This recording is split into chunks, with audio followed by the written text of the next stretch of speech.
Hinahanap ko po yung aking Romeo. Pero bago yan, samahan niyo muna ako sa aking day 3 dito sa Italy. Outfit check. Diyos ko dahil nakakapoy ha. Naayos ko na nga yung mga gamit ko. Kasi magbiyahe na naman pero dito lang sa Italy. Para after ng gala ay mag-check-in ulit. Sa next na hotel, sa mas malapit na lugar na gagalain na naman. Ha? Kagets nyo ba? Basta kung saan ang target place, dun dapat mas malapit ang hotel. Partida, gikapoy ko aning kalakiya ha. Actually, first time ko talaga mag-travel na ako lang talaga at wala akong kasama. Pero alam niyo ba, masaya ako sa trip na to. Kasi meron naman ako mga bagong nakilala. Shoutout sa inyo mga ma'am and sir. Huy, gikapoy ko ato, promise.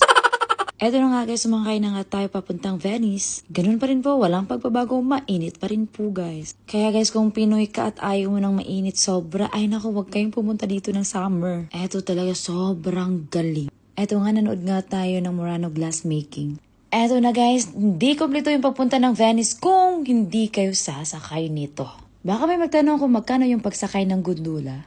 135 euro nga tapos maximum of 5 na yun. Opo, 5 tao kaya do the math. Gusto ko nga i-shoutout yung mga mag-asawang kasama ko ngayon guys. Fifth wheel po ako. Bale, 2 mag-asama po yung kasama ko sa boat tapos mag-isa lang po ako. Opo, fifth wheel talaga. Napakasaya ko nga kasi sobrang supportive nila. Sila pa yung umawak ng camera. Ay, maraming salamat talaga. Masayang experience nga siya kasi talaga makikita mo yung mga gusali. Okay, next tayo.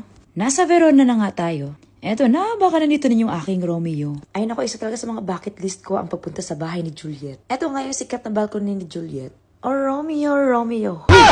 At dahil wala nga tayong jowa, sige maniniwala tayo sa superstitious belief na kapag hawakan mo yung kanang dibdib ni Juliet, makakahanap ka na ng love life, tapos swerte daw. Ay nako, sige nga, true love. Pero napaisip naman ako, tragedy naman yung nangyari sa kanila. Pero syempre, try natin, wala namang mawawala sa akin. Ay nako, hindi ako makukontento noon. Talagang papasok ako sa bahay nila. So kapag gusto niyong pumasok dito, 12 euro lang siya. Medyo may pagkamahalan din no. Pero okay lang, di na ako magkukompute. Nakaka-stress. And eto, hindi pwedeng hindi natin matry na kahit makaapak man lang sa balcony na yan. Friends, legendary balcony to. Sobrang dream come true to sa akin. Imagine, iba pa rin yung binabasa mo sa libro. O di kaya sa mga movie or video. Sobrang sarap talaga sa feeling. Na makita mo in person yung lugar na sumisimbolo ng pag-ibig all over the world. Grabe naman kasi yung pag-iibigan nila. Kaya kung pupunta ka ng Italy, siguraduhin mo hindi mo talaga ma-miss yung bahay ni Juliet. Yun lang po, tingnan natin kung effective ba yung paghawak ko sa dibdib ni Juliet.